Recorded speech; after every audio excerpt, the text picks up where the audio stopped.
শেষ নেই। ইরান হতে পারলাম না, ইরানকে অন্য কিছু আমি বলতেছি না, ইরান কি তার দেশের সার্বভৌমত্ব রক্ষা করার জন্য জীবনের শেষ দিন পর্যন্ত তারা যুদ্ধ করে গেল। এটা ধরেন একটা জাহাজ 1 লক্ষ মেট্রিক টন তেল আনবে। আমার বাঘাবাড়িতে মোটের উপর 7 থেকে 8 হাজার মেট্রিক টন তেল রাখার জায়গা আছে। নারায়ণগঞ্জে আছে আরো 7 থেকে 8 হাজার মেট্রিক টন। টোটাল কত মেট্রিক টন তেল রাখার জায়গা আছে? 16,000 মেট্রিক টন। আর এই জাহাজে আছে কত? 1 লক্ষ মেট্রিক টন। এই 16,000 মেট্রিক টন তেল আপনি আবার নিয়ে যাবেন কিভাবে? এই সাগরে এই জাহাজটা চিটাং পোর্টেও আসতে পারবে না, থাকবে কোথায়? কুতুব দিয়ে অ্যাঙ্করে।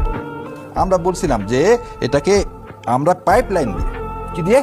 পাইপ লাইন দিয়ে আমরা চিটাং পোর্ট পর্যন্ত কানেক্ট করি। দাদারা বললেন, আরে এখানে টাকা খরচ করবা কেন, আমি তো আছি, আমি তোকে পাইপ লাইন দিয়ে দিচ্ছি। কি পাইপ লাইন? সৈয়দপুর ওখান থেকে পাইপ লাইন দিয়ে দেবো, তুমি ডিজেল নিয়ে নাও। বোনাস। আজকে আমার জাহাজ আছে, এই জাহাজটা দেখেন কিরকম প্রতিদিন, এর আগে ছিল 500 বা 5,000 ইউএসডি প্রতিদিন, মানে দাঁড়া থাকলে একটা জাহাজকে দিতে হতো, সেটা এখন চলে গেছে 1 লক্ষ ইউএসডি। তাহলে আমি যে 2 টাকায় যে তেল নিয়ে আসতাম, এখন সেই তেল নিয়ে আসতে লাগতেছে 200 টাকা।